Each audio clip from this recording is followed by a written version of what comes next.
Okay, start करायचं.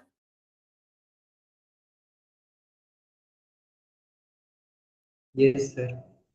Okay.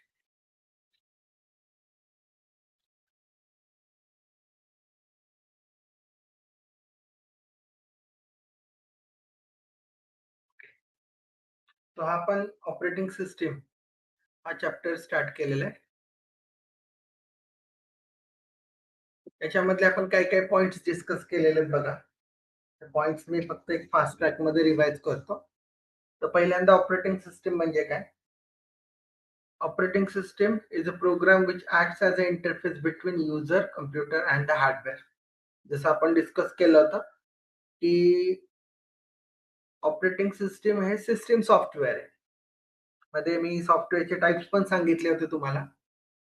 System software आणि application software. System software मध्ये पण त्याचं क्लासिफिकेशन केलं जातं. System support software, utility software. Okay. तर तुमचं जे ऑपरेटिंग सिस्टीम आहे ते आहे सिस्टीम सपोर्ट सॉफ्टवेअर, की ज्याच्यामध्ये आपण बाकीचे प्रोग्राम्स काय करू शकतो, एक्झिक्यूट करू शकतो. Okay.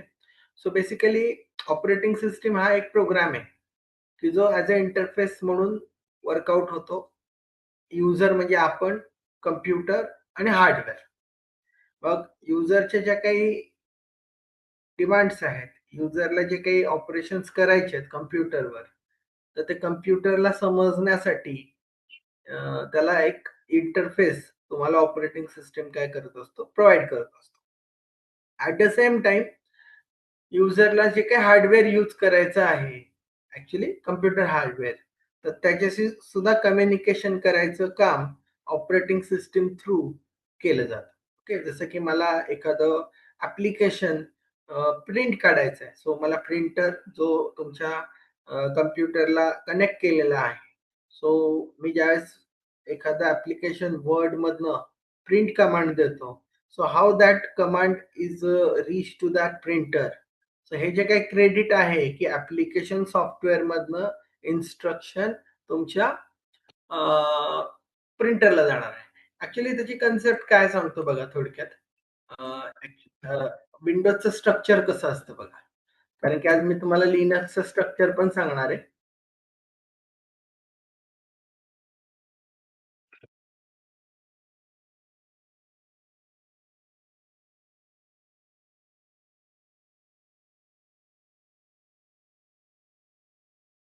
Okay.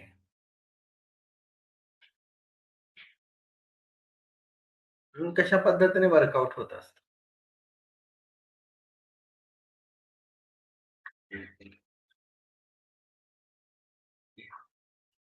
This is a structure.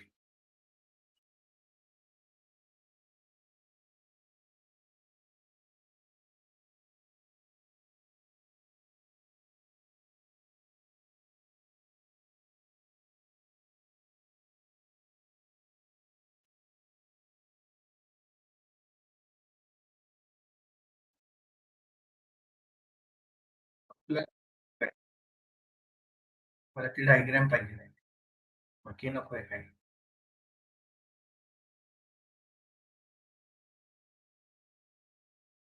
Yes, this is diagram.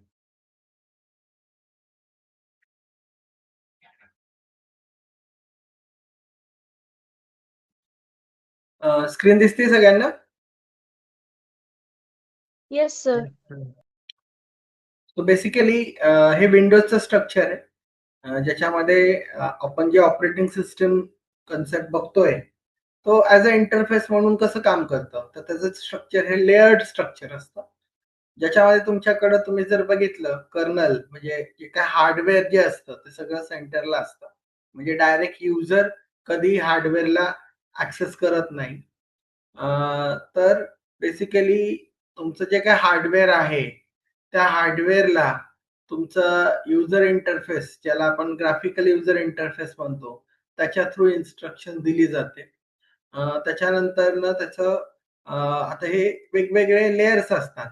File management system, IO management system, memory management. जसं की आपण बघितलं 3 प्रकारच्या सर्व्हिसेस तो प्रोव्हाइड करत असतो. इन्फॉर्मेशन मॅनेजमेंट, प्रोसेस मॅनेजमेंट आणि memory management. So this is information management, this is a process management, and this is a memory management. मग तुमचं काय असतं, हार्डवेअर असतं. सो सोप्या भाषेत सांगायचं झालं, युजर इंटरफेस जिथं ऍप्लिकेशन सॉफ्टवेअर्स असतात. जसं की मगाशी मी एक्झाम्पल घेताना तुम्हाला वर्डचं एक्झाम्पल सांगितलं होतं. The word is application software, ज्याच्यात आपण आपलं डॉक्युमेंट टाईप करणार आहे आणि मग जे काही डॉक्युमेंट तयार होईल त्याला आपण सेव्ह करणार आहे. ते सेव्ह करायचं काम फाईल मॅनेजमेंट सिस्टीम करतं. मग त्याच्यामध्ये तुमचा जो डेटा आहे रॅम मध्ये असतो त्याला हार्ड डिस्क मध्ये न्यायचं, म्हणजे तिथून डेटा सेकंडरी मेमरीमध्ये इनपुट आउटपुट सिस्टमचा यूज, आयओ सिस्टमचा यूज करून केलं जातं आणि त्याच्यासाठी प्रॉपर मेमरी ही काय केली जाते, ऑर्गनाइज केली जाते तुमच्या हार्ड डिस्क मध्ये. ओके, सो बेसिकली ज्यावेळेस माझा युजर फाईल मध्ये जाऊन प्रिंट कमांड देतो, थोडक्यात त्या एका ऍप्लिकेशन सॉफ्टवेअर थ्रू ती इन्स्ट्रक्शन ज्याला आपण सिस्टीम कॉल म्हणतो, ती सिस्टीम कॉल काय केलं जातं, जनरेट केले जाते आणि मग तो सिस्टीम कॉल तुमच्या हार्डवेअरला काय केला जातो, दिला जातो. मग हार्डवेअर म्हणजे तुमचा प्रिंटर काय करतं, ते पर्टिक्युलर ऍप्लिकेशनची प्रिंट करतं. ओके, सो बेसिकली इथं तुम्हाला युजरला एखादा हार्डवेअर यूज करायचं असेल तर युजर डायरेक्टली कुठल्याही हार्डवेअरला डायरेक्ट कनेक्ट होत नाही.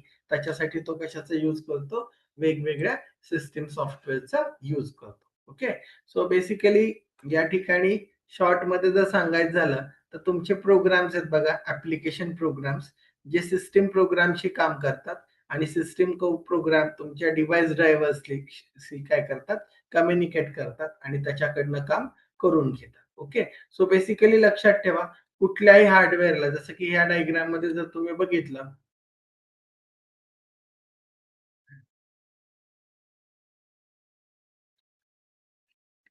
एक मिनिट आपल्याला डायग्राम बघायची, येस दिस डायग्राम. तर याच्यामध्ये जर तुम्ही बघितलं, हे आपण डिस्कस केलं होतं, ऍप्लिकेशन प्रोग्राम म्हणजे वर्ड, एक्सेल, पॉवर पॉईंट, ज्याच्याशी आपण कम्युनिकेट करणार आहोत सिस्टीम प्रोग्रामशी. सिस्टीम प्रोग्राम ह्या पर्टिक्युलर डिव्हाइसच्या ड्रायव्हरशी कम्युनिकेट होणार आणि मग तुम्ही तुमचं पर्टिक्युलर हार्डवेअर काय करणार. सो सांगायचं तात्पर्य असं आहे की कुठलाही तुमचा युजर जो आहे तो युजर कधीही डायरेक्ट हार्डवेअरशी कम्युनिकेट करत नाही. त्याच्यासाठी वेगवेगळ्या सॉफ्टवेअर्स काय केले जातात, यूज केले जातात. ओके, सो बेसिकली सेम त्या पॉइंट ऑफ व्ह्यूने आपण हे वेगवेगळे पॉइंट्स काय करतोय, डिस्कस करतोय. Okay, so basically operating system हे एक इंटरफेस आहे, मेडिएटर आहे तुमचं युजर, कम्प्युटर आणि हार्डवेअर. ओके, सो त्याची अजून एक वेगळी डेफिनेशन पण दिलेली आहे. The operating system can be use as a set of programs normally supplied along with the hardware for the effective and easy use of the machine. Okay, so आपली पहिली definition सोपी आहे. ऑपरेटिंग सिस्टम म्हणजे काय, तर it is a interface between user, computer and hardware. So operating सिस्टमचे सगळ्यात महत्वाचे फंक्शन्स कुठले कुठले आहेत, तर प्रायमरी एम ऑपरेटिंग सिस्टमचं काय, हार्डवेअरचं आपल्याला कन्व्हिनियंट यूज करता यायला पाहिजे, युजरचे प्रोग्राम एक्झिक्यूट करता यायला पाहिजे आणि हे एक्झिक्यूट करत असताना काही एरर्स वगैरे जनरेट होत असतील त्यांना प्रिव्हेंट करायचं काम ऑपरेटिंग सिस्टम हे करत असतात. त्याचप्रमाणे सिक्युरिटी हँडल करायचं काम. ओके, सो असे वेगवेगळे आपण फंक्शन्स ऑलरेडी डिस्कस केलेले आहेतच. हा एक पॉइंट महत्वाचा आहे की कुठल्या कुठल्या एरियाज मध्ये, मेन एरियाज ज्याच्यामध्ये ऑपरेटिंग सिस्टमच्या सर्व्हिसेस डिवाइड केले जातात, तर त्याच्यामध्ये इन्फॉर्मेशन मॅनेजमेंट, प्रोसेस मॅनेजमेंट आणि मेमरी मॅनेजमेंट ह्या 3 कॅटेगरीज मध्ये सर्व्हिसेस डिवाइड केले जातात. इन्फॉर्मेशन मॅनेजमेंट ज्याच्यामध्ये आपल्याला डेटा स्टोअर करायचा आहे, स्टोअर केलेला डेटा रिट्रीव्ह करायचा आहे, त्याच्यामध्ये तुम्हाला काही मॉडिफिकेशन करायचं असेल तर या सगळ्या गोष्टीसाठी तुम्हाला इन्फॉर्मेशन मॅनेजमेंट सर्व्हिसेस तुमच्या ऑपरेटिंग सिस्टमच्या हेल्प करतात. ज्याच्यामध्ये आपल्याला डेटा स्टोअर करायचा असेल तर त्यासाठी वेगवेगळे सिस्टीम कॉल्स यूज केले जातात. File creation, directory creation, open file, explore directory. त्याच्यामध्ये मग फाईल डिलीट करायची, कॉपी करायची, क्लोज करायची आणि त्याच्यामध्ये तुम्हाला काय वर्किंग करायचं असेल तर याच्यासाठी तुम्हाला इन्फॉर्मेशन मॅनेजमेंट सर्व्हिस काय करत असते, हेल्प करत असते. प्रोसेस मॅनेजमेंट ज्याच्यामध्ये आपण प्रोसेस क्रिएट करू शकतो. ऍक्च्युली प्रोसेस म्हणजे काय, तर ज्यावेळेस तुम्ही वेगवेगळे प्रोग्राम एक्झिक्यूट करत असता, तर प्रत्येक प्रोग्रामचं जे एक्झिक्युशन असतं त्या एक्झिक्युशनला काय म्हटलं जातं, प्रोसेस म्हटलं जातं. मग प्रत्येक प्रोसेसला लागणारे रिसोर्सेस, मेमरी, या सगळ्या गोष्टीचं मॅनेजमेंट करायचं काम ऑपरेटिंग सिस्टम करत असतात. इथं प्रोसेसच्या रिलेटेड काम आहे. प्रोसेस क्रिएट करायची, प्रोसेस टर्मिनेट करायची. ओके. सो त्या प्रत्येक प्रोसेसचा एक्झिक्युशन ट्रॅक मेंटेन करायचं काम तुमचं ऑपरेटिंग सिस्टम करत असतं. पुढे आपण डिटेलमध्ये या सगळ्या गोष्टी डिस्कस करणार आहे. मेमरी मॅनेजमेंट मगाशी सांगितल्याप्रमाणे मेमरी रिलेटेड जे काही टास्क आहे हे सगळं तुमचं ऑपरेटिंग सिस्टम मेमरी मॅनेजमेंटच्या अंडर करत असतं. ओके. सो इन्फॉर्मेशन मॅनेजमेंट तोच पार्ट, फक्त जरा डिटेलमध्ये आपण डिस्कस केला होता. प्रोसेस मॅनेजमेंट बद्दल पण आपण डिस्कस केलं होतं. मेमरी मॅनेजमेंट ज्याच्यामध्ये पर्टिक्युलरली अलोकेशन आणि फ्री म्हणजे डिअलोकेशन या गोष्टी करणं अपेक्षित असतं. ओके. सिस्टीम कॉल म्हणजे काय, तर इंटर प्रोसेस कम्युनिकेशन करण्यासाठी ऑपरेटिंग सिस्टम जी इंटरफेस वापरतात त्या इंटरफेसला काय म्हटलं जातं, सिस्टीम कॉल्स म्हटलं जातं. सिस्टीम कॉल प्रत्येक गोष्टीसाठी आहेत बघा. मेमरी मॅनेजमेंटसाठी आहे, प्रोसेस मॅनेजमेंटसाठी आणि इन्फॉर्मेशन मॅनेजमेंटसाठी. ज्या काही सर्व्हिसेस आहेत त्या प्रत्येक सर्व्हिसेसचे त्याचे स्वतःचे सिस्टीम कॉल्स डिफाईन केलेले आहेत. ओके. सो हे आपण मागच्या लेक्चरला डिस्कस केलं होतं. आणि हा एक पॉइंट विंडोज 98 एक्झॅक्टली त्याचे फीचर्स कुठले कुठले आहे, हा आपला शेवटचा पॉइंट आपण डिस्कस करत होतो. ऑलमोस्ट हा पॉइंट मी डिस्कस पण केलेला आहे. आणि विंडोज एनटी बद्दल आपण डिस्कशनला सुरुवात केली होती. सो बेसिकली विंडोज 98 जसं की तुम्हाला माहिती आहे, आजकाल कोण विंडोज 98 यूज नाहीच करत. पूर्ण आउटडेटेड 98 आता 2025 आता ते पण संपल, 26 ला आपण जाऊ. ओके. सो आता विंडोज तुम्ही मागच्या वेळेस सांगितल्याप्रमाणे 11 आता जे आपण यूज करतोय, किंवा आता जे काय इझिली सगळ्यांना अवेलेबल होतं, कारण की विंडोज 95, विंडोज 98, एक्सपी, एमई, एलेनियम अशा वेगवेगळ्या ऑपरेटिंग सिस्टम्स, विंडोज 7 आता आउटडेट झालेले आहेत. मायक्रोसॉफ्टने त्याच्या सर्व्हिस देणं बंद केलेलं आहे. मायक्रोसॉफ्टने विंडोज एक्सपी ची पण सर्व्हिस बंद केली. आता Windows 9, Windows 11. Okay. So basically Windows काय आहे, तर विंडोज ही ऑपरेटिंग सिस्टीम आहे. बेसिकली लक्षात ठेवा, तर विंडोज ऑपरेटिंग सिस्टीम ही मायक्रोसॉफ्ट कंपनीची. सो मायक्रोसॉफ्ट कंपनी जी आहे, एमएनसी कंपनी आहे, तर त्यांनी जे काय ऑपरेटिंग सिस्टीम डिझाईन केलेली आहे त्या ऑपरेटिंग सिस्टीमचं नाव काय, विंडोज आहे. ओके. तर हे विंडोज एक ऑपरेटिंग सिस्टमच्या आधी डॉस म्हणजे डिस्क ऑपरेटिंग सिस्टीम होते. मग डिस्क ऑपरेटिंग सिस्टीम आणि विंडोज ऑपरेटिंग सिस्टम याच्याबद्दल काय फरक आहे, आणि तेच फीचर्स इथं आपण काय करणार आहे, बऱ्यापैकी डिस्कस करणार आहे. कारण की सिंगल युजरवरनं आपण शिफ्ट झालो मल्टी युजरला, मल्टी टास्किंगला, टाइम शेअरिंगला, की जे की डॉस ऑपरेटिंग सिस्टम मध्ये काय होतं, फक्त सिंगल युजर होतं टाइम, आणि त्याच्यामधला जो युजर इंटरफेस होता तो सीईओआय होता, कॅरेक्टर युजर इंटरफेस. की प्रत्येक गोष्ट त्याला कीबोर्डवरनं टाईप करून द्यावी लागायची. त्याच्यामध्ये कुठल्याही प्रकारचं ग्राफिक्स नाही, माऊस नाही, कुठलाही पिक्चर नाही, कुठला ऑडिओ व्हिडिओ नाही. ओके. कुठलं अॅनिमेशन नाही. सिंपल साधं straightforward character user interface. Okay. So मी मागच्या वेळेस दाखवलं पण होतं तुम्हाला डॉस ऑपरेटिंग सिस्टम किंवा डॉस कशा पद्धतीने काम करतं. तर ऍक्च्युली एक जस्ट डेमो म्हणून या पद्धतीने त्याचा युजर इंटरफेस असतो.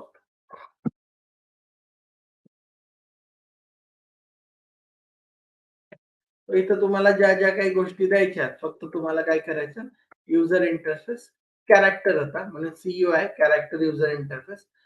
इथं वेगवेगळ्या कमांड्स, त्या कमांडचा यूज करायचा आणि त्याप्रमाणे तुम्हाला जे काही काम करायचं ते काम करणं अपेक्षित. ओके. सो या पद्धतीने त्याच्या कमांड्स असतात.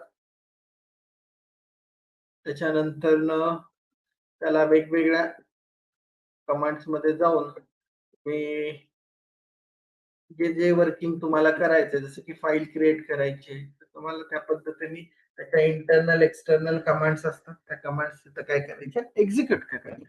मग इथं तुम्हाला माऊस वापरायचा प्रोव्हिजन नव्हतं, काही नव्हतं. एकच युजर एका वेळेस काम करणार. कुठलेही ग्राफिक्स नाही, कुठलंही अॅनिमेशन नाही, कुठलाही कलर नाही, कुठलीही फॉन्ट स्टाईल नाही. जे विंडोज मध्ये तुम्हाला माऊसचा क्लिक केलं की ओपन होतं, ड्रॅग होतं, ड्रॉप होतं, everything that we can do with the Windows, जे की इथं केलं जात नव्हतं. हे त्याचे ड्रॉबॅक्स होते किंवा त्यावेळेस ऍक्च्युली नवीन डेव्हलपमेंट चालू होती. जसं जसं डेव्हलपमेंट होत गेले आतापर्यंत आपण मायक्रोसॉफ्ट विंडोज 11 पर्यंत येऊन पोहोचलेलो. ओके, सो बेसिकली त्या पॉइंट ऑफ व्ह्यूनी काय फीचर्स तुमच्याकडे विंडोज 98 मध्ये होते, तर तो पार्ट आता आपल्याला डिस्कस करायचा आहे. कारण की आता इथे ज्या काही गोष्टी आपण डिस्कस करणार आहे त्याच्यापेक्षा जास्त गोष्टी आपल्याला मिळत आहे. पण हे जे कंपॅरिझन आहे ते आहे with respect to the first operating system, that is the disk operating system, DOS. So मगाशी सांगितल्याप्रमाणे it is a single user interface or it is a character user interface, single user operating system. तसं Windows 98 is a multitasking multi user operating system, ज्याच्यामध्ये तुम्ही easily कम्प्युटरवर एका गोष्टीवरनं दुसऱ्या गोष्टीला automatically navigate होऊ शकता. जसं की मी या ठिकाणी याला मिनिमाइज करतोय, इकडे येतोय, हे ओपन करतोय. So I can at a time I can navigate, I can move from one window to another window. That's why the navigation around the computer is easy. This is a feature of Windows 98. Then we can open a file by single click. जसं की मगाशी सांगितलं आपण की DOS operating system मध्ये तसं काही नव्हतं. इथे आपण डायरेक्ट सिंगल क्लिकला फाईल काय करू शकतो, ओपन करू शकतो. थोडक्यात माऊसचा किंवा पॉइंटिंग डिव्हाइसचा आपण इथे यूज करतो, हे त्यातनं सांगणं अपेक्षित आहे. Windows 98 allow us multiple monitors with a single, म्हणजे आपण एका कम्प्युटरला एकापेक्षा जास्त मॉनिटर्स पण कनेक्ट करू शकतो, मल्टिपल डिस्प्ले पण ठिकाणी दाखवू शकतो. म्हणजे same computer, single computer can able to connect with the multiple monitors.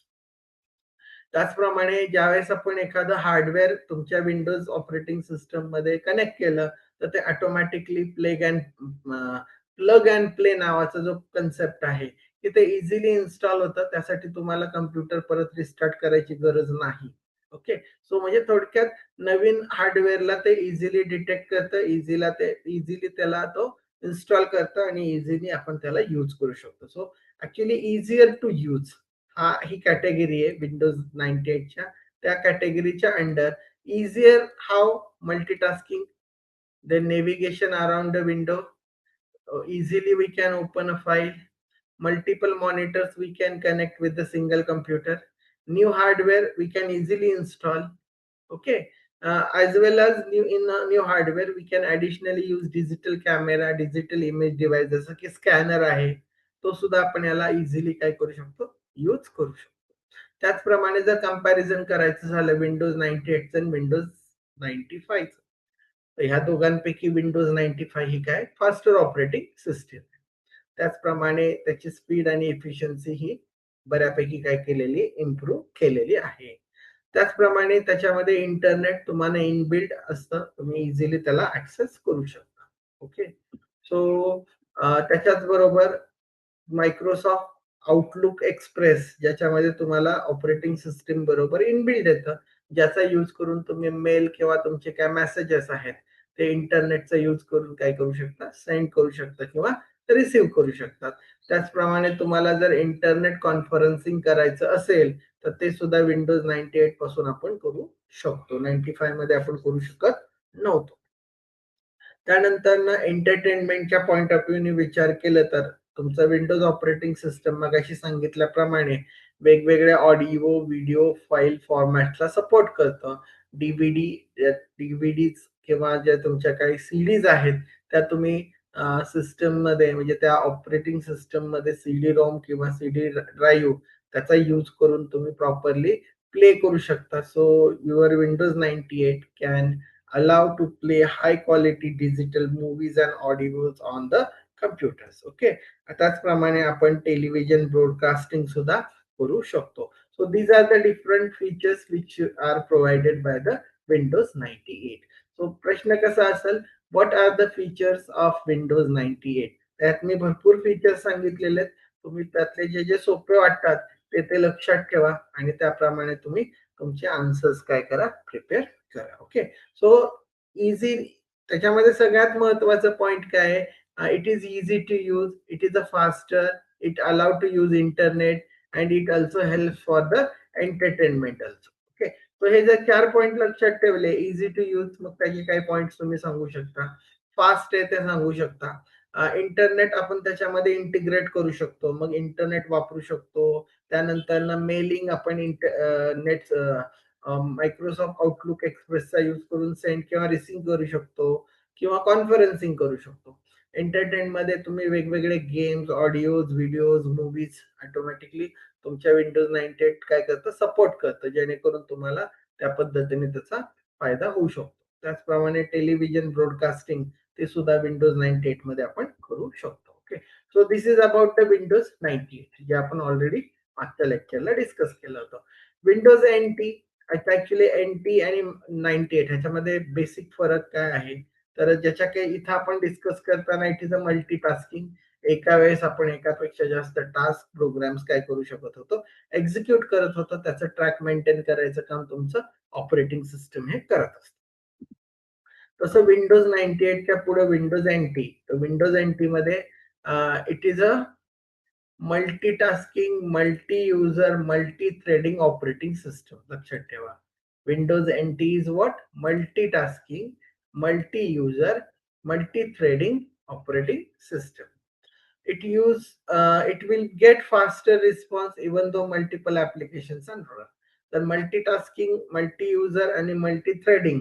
Actually thread म्हणजे काय बघा, सो बेसिकली ज्यावेळेस आपण ऑपरेटिंग सिस्टम डॉसचा विचार करतो, ज्यावेळेस आपलं ऍप्लिकेशन एक्झिक्यूट होतो, त्याचा जो एक्झिक्युशन पाथ असतो त्याला ऍक्च्युली आपण प्रोसेस म्हणतो किंवा त्याला आपण कम्प्युटरच्या भाषेमध्ये टास्क म्हणतो. सिंगल टास्क आणि multi task. Okay, so multitask means multiple programs we are going to execute simultaneously. तसं मल्टीटास्कच्या पुढे जाऊन मल्टी थ्रेडिंग आलं. मल्टी थ्रेडिंग म्हणजे काय झालं, तर तुमचं एक टास्क मल्टी पासून जेवढे काही आपण मल्टिपल टास्क करणार आहोत, त्या प्रत्येक टास्कला परत सब टास्क मध्ये काय करायचं, सब थ्रेड मध्ये काय करायचं, डिवाइड करायचं, जेणेकरून तुमचा पॅरलल काम काय होणार आहे, वर्कआउट होणार आहे. म्हणजे बघा, माझ्याकडे एक्स प्रोग्राम आहे, तो एक्स प्रोग्राम मी एक्झिक्यूट करतोय. सो एकाच वेने एक्झिक्यूट होतोय किंवा एकाच पाथ मध्ये एक्झिक्यूट होत असेल तर त्याला मेन थ्रेड म्हटलं जातं किंवा त्याला सिंगल थ्रेडेड प्रोग्राम म्हटलं जातं.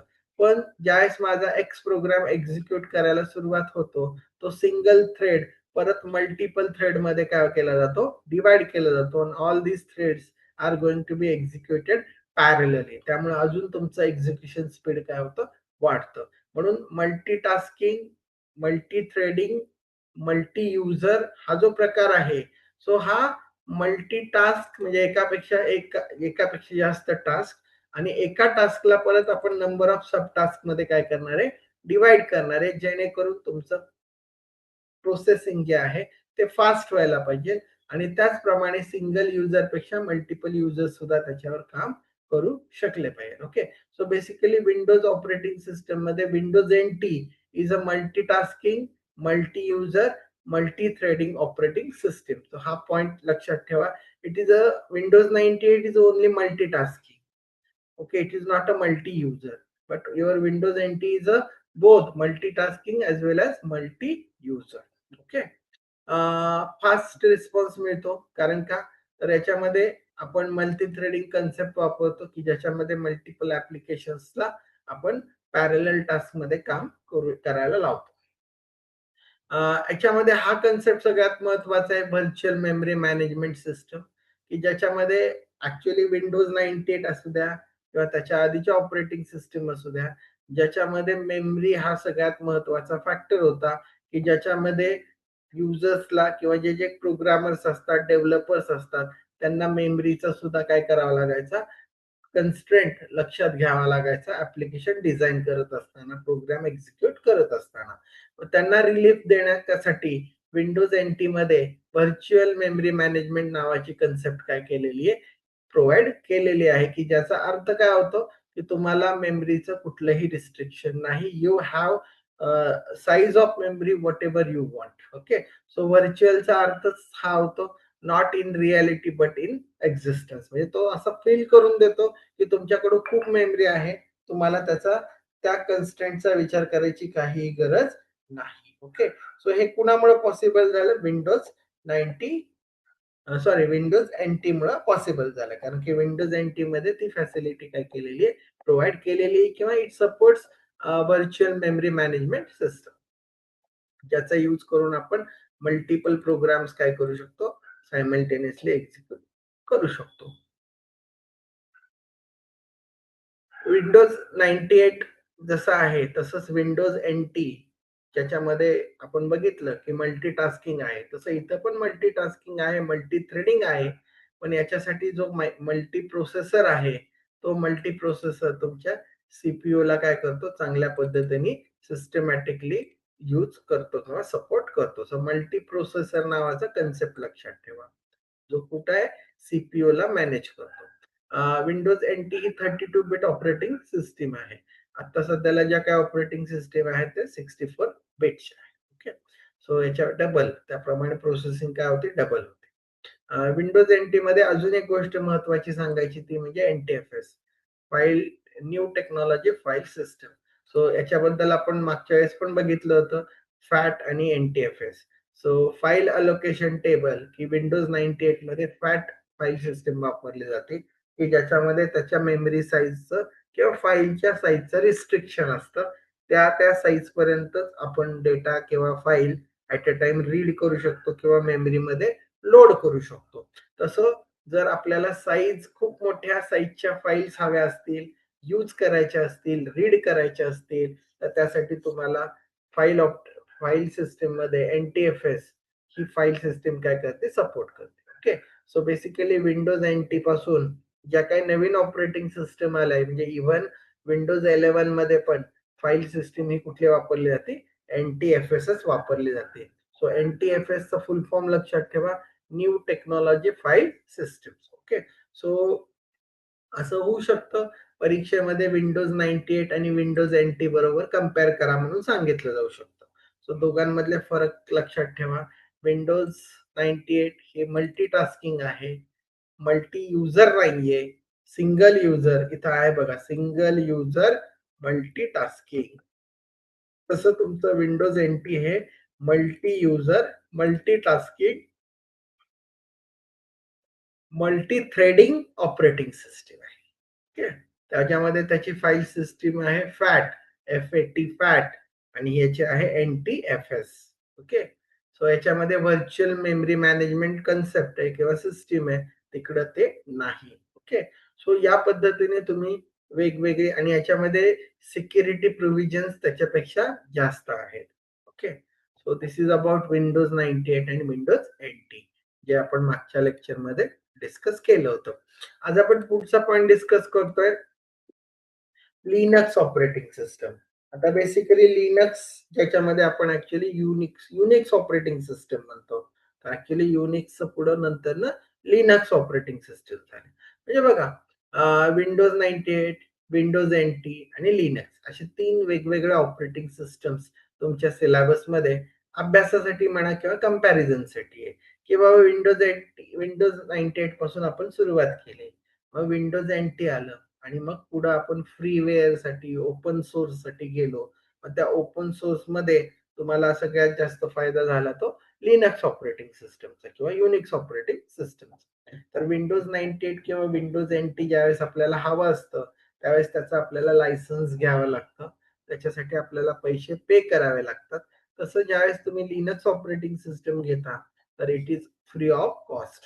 So Linux is a free software.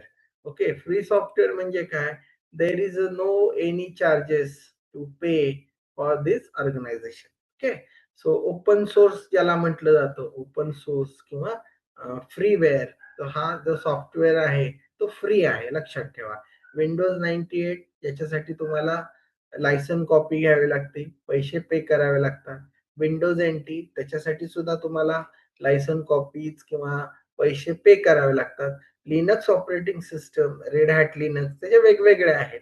तर त्याच्यामध्ये तुम्हाला कुठल्याही प्रकारचे चार्जेस किंवा पैसे पे करावे लागत नाही, because this all softwares are open source, free of cost. Okay, so हा त्यातला सगळ्यात मेजर काय आहे, फरक आहे. त्याचप्रमाणे लिनक्स ऑपरेटिंग सिस्टमची जी फाईल सिस्टीम आहे, ती सगळ्यात सुंदर किंवा सगळ्यात तगडी फाईल सिस्टम आहे, रोबोस्ट की ज्याला कधीही कुठल्याही व्हायरसचं अटॅक होत नाही.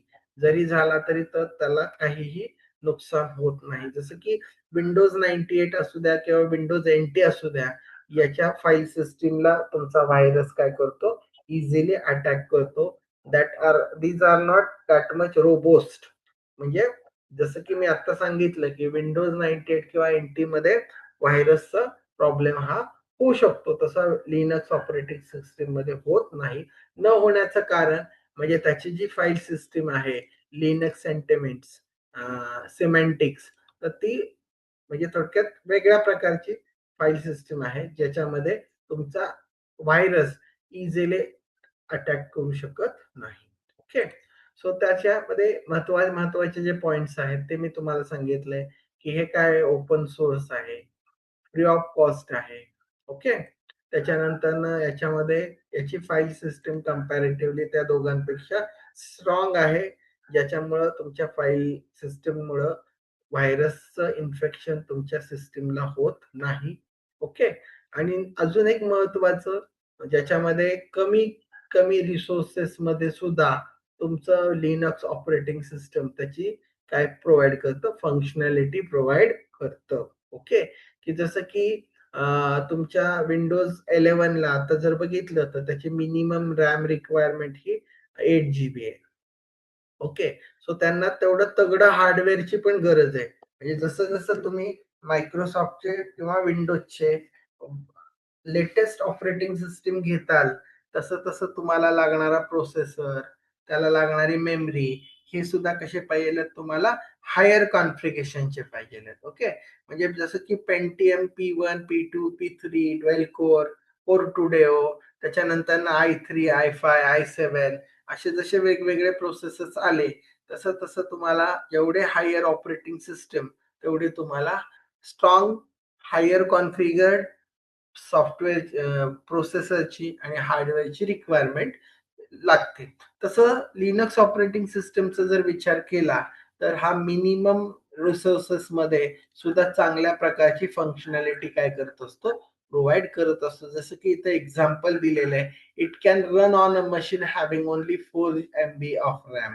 ज्याला 4 MB रॅम आहे त्या मशीनवर सुद्धा हे लिनक्स ऑपरेटिंग सिस्टम काय करू शकतो, वर्कआउट करू शकतं. Okay. So basically difference points लक्षात ठेवा, की विंडोज मध्ये आणि लिनक्स मध्ये काय फरक आहे. विंडोज मध्ये आपल्याला एक्झॅक्टली सिक्युरिटीचं प्रोव्हिजन कसं आहे as compare to the Linux. Okay. जसं की विंडोजला पैसे द्यावे लागतात, तुम्हाला त्याच्यासाठी लायसन्स कॉपी परचेस करावी लागते. तसं लिनक्स साठी तुम्हाला परचेसिंग काहीच नाहीये, त्याला लायसन्सिंग पण काहीच नाही. का? It is a open source, की ज्याच्यामध्ये free of cost, it is free software. Okay. त्याप्रमाणे मिनिमम रिसोर्सेस मध्ये चांगली फंक्शनॅलिटी ते काय करतं, प्रोव्हाइड करतं. तसंच लिनक्स ऑपरेटिंग सिस्टम हे variety of platforms. Okay. So Linux runs on a variety of platform, ज्याचा अर्थच तो होतो की ज्याच्यामध्ये तो वेगवेगळ्या प्रकारच्या रिसोर्सेसवर तो काय करतो, वर्कआउट होऊ शकतो. ओके. सो त्याप्रमाणे जसं विंडोज 98 हे सिंगल युजर मल्टीटास्किंग आहे, विंडोज NT हे तुमचं multi user multitasking multi threading आहे, तसं लिनक्स ऑपरेटिंग सिस्टम हे तुमचं मल्टी युजर ऑपरेटिंग सिस्टम आहे. Okay. So Linux is a multi user operating system. It runs on a varieties of platform. It provides its functionality over limited resources. It is having a standard interface for both user and a programmer. प्रत्येकासाठी वेगवेगळा interface हा दिलेला आहे. Linux operating system that supports wide variety of applications. Operating सिस्टमचं कामच आहे त्यांनी support करणं अपेक्षित आहे, जेणेकरून त्याच्यावर वेगवेगळे ऍप्लिकेशन्स आपल्याला काय करता येतात, एक्झिक्यूट करता येतात.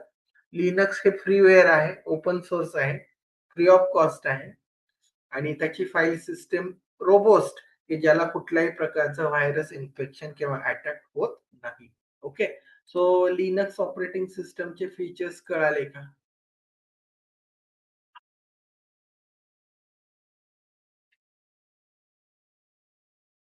येस. Yes sir. कारण की मी फ्लो मध्ये सांगत गेलो पण मी विचारायचंच विसरलो की तुम्हाला त्या गोष्टी आल्या का तुमच्या डोक्यापर्यंत. ओके, सो आपण 3 ऑपरेटिंग सिस्टमचं कंपॅरिझन केलं, विंडोज 98, विंडोज NT आणि लिनक्स. ओके, हे शब्द फक्त लक्षात ठेवा, multi user, multitasking, multi threading. Okay, so याचा तुम्हाला पुढे उपयोग नक्कीच होणार आहे. ओपन सोर्स म्हणजे काय, नंतर लायसन कॉपी म्हणजे काय. ओके, फाईल सिस्टीम मध्ये आपण आज डिस्कस करणार आहोत. 2 प्रकारच्या फाईल सिस्टीम्स असतात. ओके, सो तुम्ही हे मी जे बोल्ड केलेले पॉइंट्स आहेत तेवढे जरा हायलाइट्स करा. मागच्या लेक्चरला मी काही मटेरियल असं बनवलं नव्हतं, ब्लँक होतं, त्यामुळं थोडं म्हटलं तुमच्या समोर स्क्रीनवर काही मटेरियल असलं तरी ऍटलिस्ट तुम्ही त्यातल्या 2 गोष्टी बघितल्या तरी तुम्हाला तो ट्रॅक व्यवस्थित मेंटेन राहील.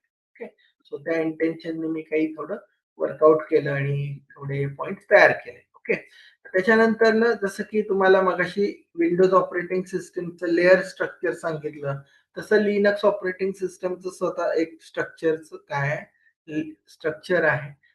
दॅट इज द कॉम्पोनंट्स किंवा लिनक्स ऑपरेटिंग सिस्टम मध्ये कुठले कुठले कॉम्पोनंट्स आहेत. सो जसं विंडोजचं आहे तसंच आहे, तिथं हार्डवेअर म्हणायचं, त्या हार्डवेअर पेक्षा त्यांनी याला नाव कर्नेल दिलेलं आहे. काय दिलेलं आहे? Kernel, KERNEL, kernel. ओके, तर तुमचं जे काय हार्डवेअर आहे ते सगळ्यात लोअर लेअरला आहे. त्याच्यानंतर ना तुमच्याकडे जे सिस्टीम प्रोग्राम्स आहेत, विंडोजच्या पॉइंट ऑफ व्ह्यूने बोलतो, ते म्हणजे तुमचे हे सिस्टीम लायब्ररीज, आणि त्याच्यावर तुमचे युजर इंटरफेस म्हणजे ऍप्लिकेशन युजर साठीचे जे आहेत ते वरच्या लेअरला आहे. सो इथं युजर प्रोसेसेस आहे, युजर युटिलिटी प्रोग्राम्स आहेत. ओके, तो ह्या लेअर थ्रू युजर काय करतो, त्याच्या रिक्वेस्ट, त्याच्या इन्स्ट्रक्शन्स हा देत असतो सिस्टीम प्रोग्राम्सला, आणि सिस्टीम प्रोग्राम्स त्याच्या अंडर असणारे जे काही हार्डवेअर आहे, कर्नल आहे, त्यांना त्या इन्स्ट्रक्शन्स देतो. त्याप्रमाणे तुमचा कर्नल त्याच्याकडे जे काही प्रोग्राम्स आहेत ते प्रोग्राम्स तो काय करतो, एक्झिक्यूट करतो. सो बेसिकली कर्नल हा सगळ्यात महत्वाचा पार्ट. त्याच्यानंतर ना सिस्टम लायब्ररीज, आणि तिसरा आहे सिस्टम युटिलिटीज. तर ह्या 3 गोष्टी किंवा 3 कॉम्पोनंट्स तुमच्या लिनक्स मध्ये महत्वाचे आहेत. तर what are the different components of Linux system, असं जर प्रश्न विचारला तर त्याच्यामध्ये ह्या 3 गोष्टी तुम्ही सांगणं अपेक्षित आहे.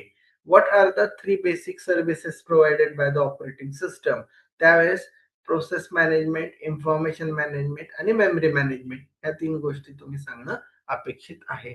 तसंच what are the different components available in Linux operating system or in Unix system. Okay, कसाही प्रश्न विचारला, they can change, instead of Linux they can say Unix, युनिक्सच्या जागेवर लिनक्स म्हणतील, सगळ्यांचा अर्थ एकच आहे. ओके, सो याच्यामध्ये kernel maintains all the information important abstractions of the operating system such as processes and the virtual memory. System libraries define standard set of functions through which applications can interact with the kernel. Okay, जसं की मगाशी सांगितलं मी तुम्हाला की हा जो वरचा layer आहे, वरचा लेअर वापरणारे युजर, आणि युजर काय करणारे, काही इन्स्ट्रक्शन्स देणारे तुमच्या हार्डवेअरला कुणा थ्रू देणारे, तुमच्या सिस्टीम लायब्ररीच्या थ्रू देणारे. ओके, सो बेसिकली लक्षात ठेवा, याच्यामध्ये सिस्टीम लायब्ररी काय डिफाईन करतं, standard set of functions through which applications म्हणजे युजर्सनी जे काही प्रोग्राम्स यूज केलेले आहेत, they can interact with the kernel. हे ऍप्लिकेशन कर्नलशी काय करू शकतात, इंटरॅक्ट करू शकतात. ते इंटरॅक्शन करायचं काम तुमचं कोण करतं, तुमची सिस्टीम लायब्ररी करतं. कसं, bye defining standard set of functions. So standard set of functions are defined by the system libraries. These functions are used by the user interface, or you can say applications, and through that they can access the services of the kernel. Okay, so kernel सगळ्यात शेवटी आहे, त्याच्यावर तुमची system libraries आहेत आणि त्याच्यावर आपण users आहोत. So system utilities, these are the programs that performs individual or specialized management tasks. Some system utilities may be invoked just once to initialize and configure some aspect of the system. Okay, so basically system utilities, these are the programs which are used by the user. Okay, सगळ्यात सोप्या भाषेत लक्षात ठेवा, these are the programs which are used by the users. Through that user can communicate, through that user can access the hardware. Okay, पण युजरचे programs direct hardware कडे जाऊ शकत नाही, त्यांना सिस्टीम लायब्ररीची यूज करावे लागते. सो त्याप्रमाणे 3 कंपोनेंट लक्षात ठेवा. सिस्टीम लायब्ररीज दोघांचा मीडिएटर म्हणून काम करतो, सिस्टीम युटिलिटीज आणि kernel. So system utilities are nothing but the user utility programs. User utility programs are also called as a system utilities, की या प्रोग्रामचा यूज करून इंडिव्हिज्युअल युजर काय करू शकतो, तुमच्या कर्नलच्या सर्व्हिसेस म्हणजे हार्डवेअरला काय करू शकतो, ऍक्सेस करू शकतो. पण तो प्रोग्राम जो आहे युजर युटिलिटी, हा डायरेक्ट हार्डवेअरला न जाता तो त्याच्या आधीचा जो लेयर आहे, कोण, सिस्टीम लायब्ररीज, त्याच्या थ्रू तो काय करत असतो, ऍक्सेस करत असतो. ओके, सो ही डायग्राम पण परीक्षेला विचारले तर तुम्हाला ड्रॉ करता यायला पाहिजे. ओके, कारण की सेम डायग्राम तुमच्या बुक मध्ये पण अवेलेबल आहे. त्याच्यानंतर ना फाईल सिस्टम. आता आपण ऍक्च्युली 3 सर्व्हिसेस जे डिस्कस करणार आहोत, इन्फॉर्मेशन मॅनेजमेंट, त्याच्यानंतर प्रोसेस मॅनेजमेंट आणि तिसरं आहे मेमरी मॅनेजमेंट. आता मेमरी मॅनेजमेंट मध्ये काही टर्म्स आपण यूज केलेले आहेत, जसं की व्हर्च्युअल मेमरी. ओके, सो त्याच्यामध्ये आपण त्याच्याबद्दल डिटेल डिस्कस करणार आहे. टाइम बिंग आता फक्त लक्षात ठेवा की व्हर्च्युअल, जसं की मेमरी मॅनेजमेंट सिस्टीम हे विंडोज एनटीचं चांगलं फीचर आहे.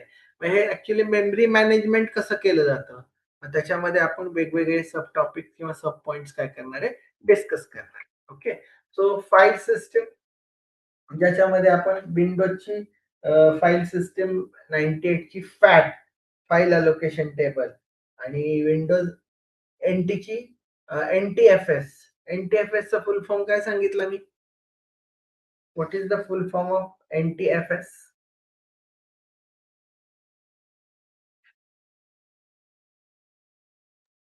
NTFS. Technology file system.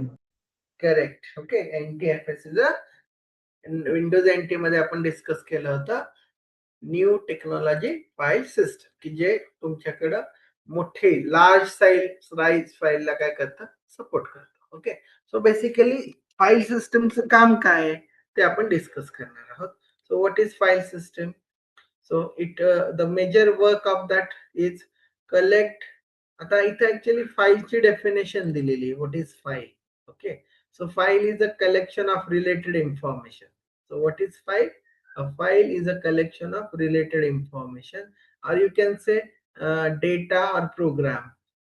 Collection of data or program is also called as a file. So file वेगवेगळ्या पद्धतीने आपण डिफाइन करू शकतो, की जसं की आपण चॅप्टर, जसं की डेटा स्ट्रक्चर जो चॅप्टर आहे त्याच्यामध्ये आपण सुरुवात केली होती, डेटा म्हणजे काय. मग त्याच्यामध्ये आपण डेटाला जर सब पार्ट मध्ये डिवाइड करू शकलो, नाही करू शकलो, तर त्याच्यामध्ये त्याचं वेगवेगळं क्लासिफिकेशन पण आपण घेतलं होतं. मग त्याच्यामध्ये आपण रेकॉर्ड कन्सेप्ट पण डिस्कस केला होता. त्याच्यामध्ये field, collection of fields is called the record. Record is a collection of record is also called as a file.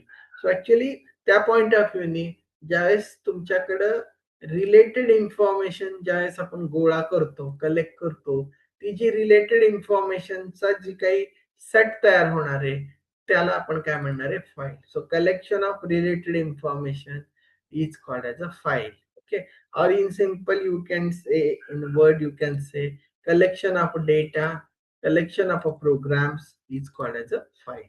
So whatever files we are going to use, all these files we want to store in our computer. Okay, so the major task of this storage is done by the file system.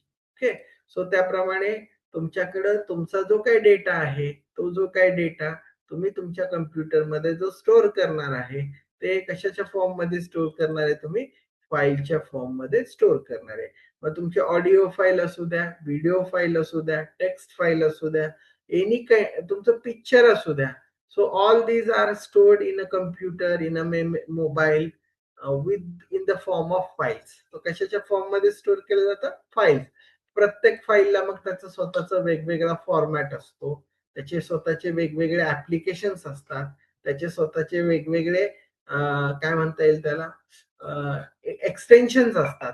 Okay. So basically बघा, image file म्हटले की आपल्या डोक्यामध्ये image साठीचे file format JPG, PNG, okay. त्याच्यानंतर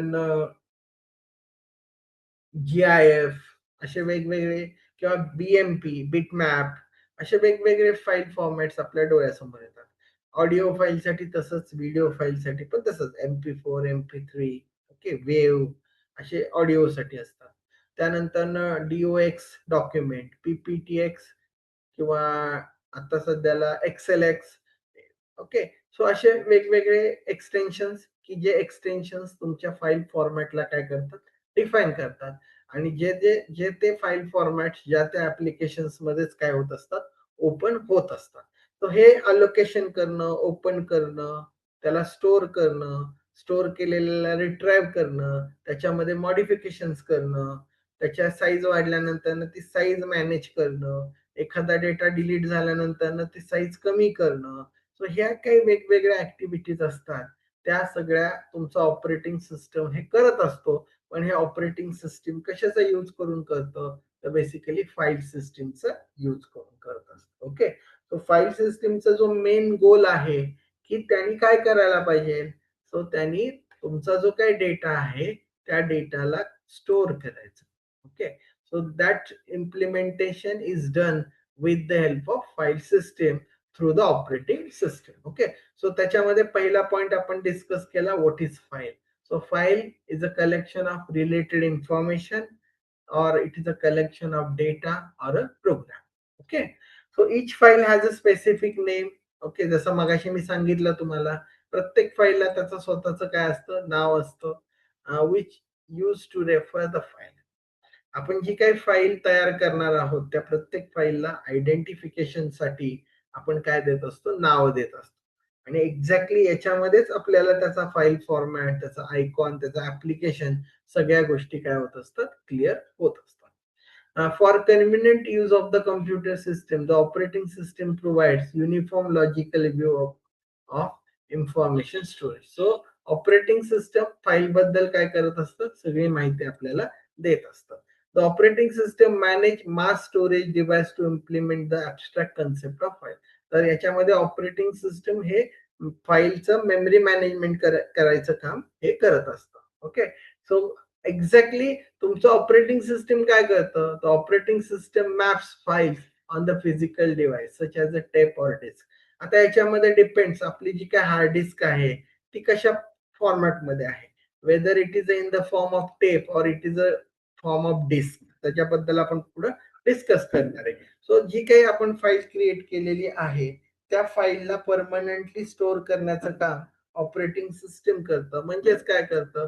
तर it maps that file to directly physical device. That physical device can be of made up from the tapes or a disk.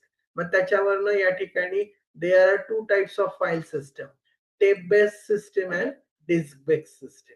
Okay. So tape based system काय प्रकार आहे त्याची diagram बघूया, थोडं त्याच्यामधनं तुम्हाला क्लिअर होऊन जाईल.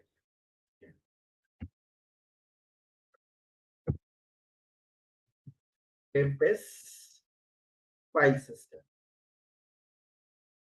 इथं टेपच्या फॉर्मॅट मध्ये असतं. ओके. त्याच्या इमेजेस बघूया आपण. तर ह्या प्रकारे जर तुम्ही बघितलं त्याच्यामध्ये रील असते, त्या रीलवर काय केलं जातं? राईट केलं जातं.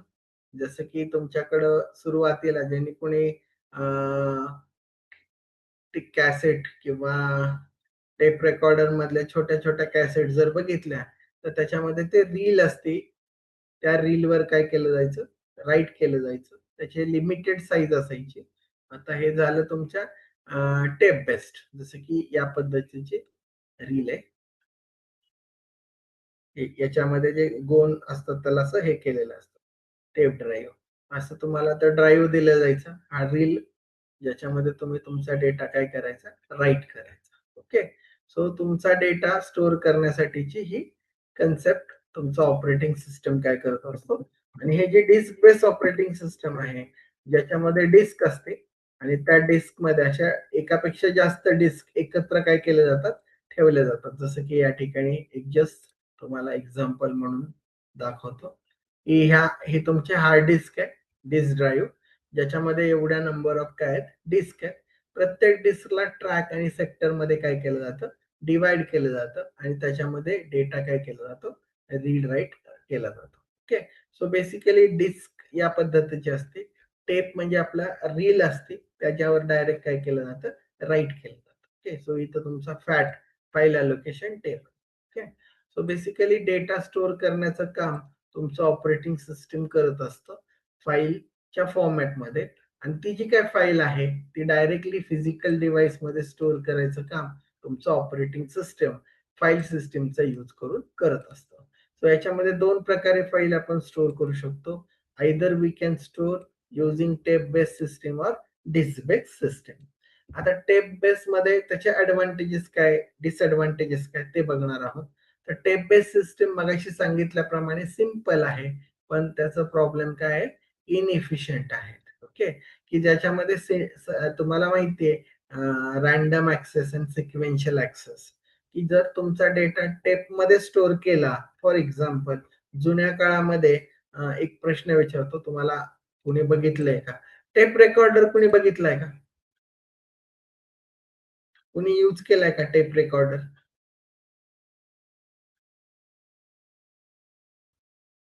Yes or no? ओके, केलाय. कॅसेट बघितलीये तुम्ही? येस. त्याला रील असतात बघा, असं आपण त्याला जर फोडलं तर ते काळं असं कार्बन निघतं बघा. आता त्याच्यामध्ये कसं असायचं, सुरुवातीला जो काही टेप रेकॉर्डर मधली जी कॅसेट असायची त्याच्यामध्ये, आता सपोज गाण्याच्या पण कॅसेट असायच्या, त्या विकत पण मिळायच्या, अजून मिळतात का नाही माहित नाही, कारण की आजकाल सगळे ऑनलाईन आणि ह्याच्यामुळं मला नाही वाटत ह्या गोष्टींमध्ये कोण इंटरेस्ट घेत असेल म्हणून. पण जे कोण असतील ज्यांना अजून पण हा येस, ब्राऊन ब्लॅक. तर बेसिकली त्याचं सांगायचं तात्पर्य काय आहे, ह्याला इनइफिशियंट का म्हटलं जातं.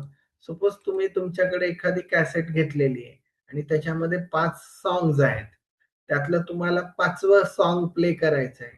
ओके, सो तुम्हाला डायरेक्ट 5वं सॉन्ग प्ले करता येत नाही. तुम्हाला त्याच्यासाठी पहिले 4 सॉन्ग्स तुमची इच्छा असू नसू ऐकावे लागणार किंवा फॉरवर्ड करावे लागणार, म्हणजे पळवावे लागणार. ओके, सो त्याच्यामध्ये त्याचा टाइम काय होणार आहे, जाणार आहे, कन्झ्युम होणार आहे. म्हणजे थोडक्यात त्याचं जे मेन मेकॅनिझम होतं ते कसं होतं, सिक्वेन्शियल स्टोरेज होतं. पहिला, दुसरा, तिसरा, चौथा, पाचवा. त्याप्रमाणे ऍक्सेस करताना पण पहिला, दुसरा, तिसरा, चौथा, पाचवा. ज्या ऑर्डरमध्ये स्टोअर केले त्याच ऑर्डरमध्ये तो रीड करणार. त्यामुळे तुम्हाला इथं 1 नंबरवरनं 4 नंबरचा, 4 नंबरवरनं 1 नंबरचा, असं कुठलाही रॅन्डम ट्रॅक किंवा रॅन्डम गाणं तुम्हाला टेप रेकॉर्डर म्हणजे जिथं टेप बेस स्टोरेज आहे त्याच्यामध्ये करता येणं पॉसिबल नव्हतं. म्हणून त्याचं ते ड्रॉबॅक आहे, इट इज इनइफिशियंट. ओके, जसं की डिस्क मध्ये तुम्ही कुठलाही ट्रॅक कधीही सिलेक्ट करू शकता, प्ले करू शकता, मग त्या कम्पॅरेटिव्हली इट इज एफिशियंट. याच्यामध्ये तुमचा जो डेटा आहे, मी मगाशी सांगितल्याप्रमाणे रील ऑफ फिजिकल टेप काय केलं जातं, स्टोअर केलं जातं, ज्याच्यामध्ये एक किंवा एकापेक्षा जास्त फाईल एका टेपमध्ये स्टोअर, लिमिटेड साईज आहे. या टेपचा यूज करून आपण ट्रान्सपोर्ट करू शकत होतो डेटा एका डिव्हाइस टू दुसऱ्या डिव्हाइस. ओके, हे झालं तुमचा tape base system. Disk base system ज्यावेळेस तुम्ही यूज कराल त्याच्यामध्ये मगाशी डायग्राम दाखवले मी, ज्याच्यामध्ये नंबर ऑफ डिस्क असतात आणि त्या प्रत्येक डिस्कला तुम्ही ट्रॅक आणि सेक्टर्स मध्ये काय करता, डिवाइड करता आणि प्रत्येक सेक्टर मध्ये तुमचा डेटा तुम्ही काय करू शकता, स्टोअर करू शकता. ज्याच्यामध्ये तुमच्याकडं एक डिरेक्टरी असते, या डिरेक्टरीला म्हटलं जातं डिव्हाइस डिरेक्टरी, ज्याच्यामध्ये तुमच्या डिस्कवर कुठल्या कुठल्या फाईल आहेत, त्याचा स्टार्टिंग ऍड्रेस, त्या फाईलचं नाव, त्याची लेंथ, त्याचा टाईप, कधी क्रिएट केलंय, कधी लास्ट ऍक्सेस केलंय, ही सगळी इन्फॉर्मेशन त्याच्यावर अवेलेबल असते. So that is disk based system and the first is a tape based system. अशा ह्या दोन प्रकारच्या फाईल सिस्टम्स तुमच्या ऑपरेटिंग सिस्टम मध्ये अवेलेबल असतात, ज्याचा यूज करून आपण आपला डेटा फिजिकल डिव्हाइस मध्ये काय करू शकतो, स्टोअर करू शकतो. आणि हे स्टोअर करायचं काम तुमचं फाईल सिस्टम ऑपरेटिंग सिस्टमच्या थ्रू करत असतं. Okay, so basically this is about the file system. Basically file सिस्टीमचे काही काही टास्क आहेत या ठिकाणी जस्ट एक पॉइंट रिवाइज करण्यासाठी घेतलेला आहे. What function of file system and the device management system. So functions of file system, it allows the user define files, directories and allocate deallocate the disk space to each. तर युजरला एखादी file directory तयार करायची, त्याच्यासाठी लागणारे memory allocation करायचं किंवा डिअलोकेशन करायचं काम तुमच्या फाईल सिस्टमचं असतं. So using file system user can define file and directories.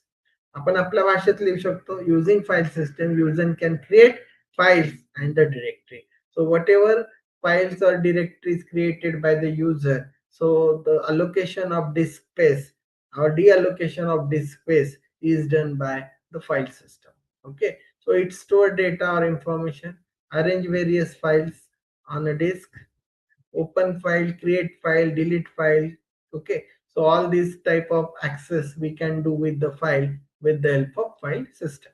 Okay, function of device management or driver, device driver. Write specific return specific subroutine to each IO device. Okay, so basically device driver is nothing but the special program which is particularly written for the IO devices. Okay, so नावातच आहे device driver. Driver म्हणजे operate करणारा, डिव्हाइसला operate करणारा program म्हणजे तुमचा device driver. त्यालाच device management पण मॅनेजर पण म्हटलं जातं. It moves data from driver to terminal, monitor driver म्हणजे थोडक्यात screen to monitor, monitor to disk, disk to monitor. Terminal म्हणजे तुमची स्क्रीन आहे, लक्षात ठेवा. This terminal is also called as a screen, output device. Okay, block numbers are converted into the sectors. Okay, actually memories मध्ये त्याचा store करत असताना कशा पद्धतीने स्टोअर केलं जातं ते मेकॅनिझम तुमचं कोण मेंटेन करतं, disk manager, device management manager.